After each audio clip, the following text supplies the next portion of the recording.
Môžem podnikať aj bez ekonomického vzdelania? Každý, kto chce podnikať, musí spĺňať podmienky, ktoré udáva zákon o živnostenskom podnikaní. V ňom sa ale nikde neuvádza, že by ste ako bežný podnikateľ museli mať ekonomické vzdelanie.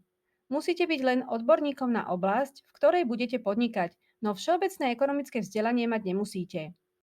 Má to ale veľa výhod, ak máte aspoň základný prehľad a vedomosti ohľadom toho, ako na Slovensku podnikanie funguje.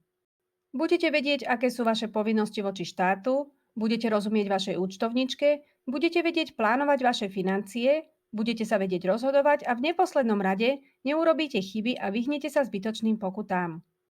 Nemusíte ovládať všetky predpisy či zákony naspamäť ani hrabať sa v množstve informácií na internete. Stačí vám pár základných vedomostí. Dnes už môže podnikať naozaj každý.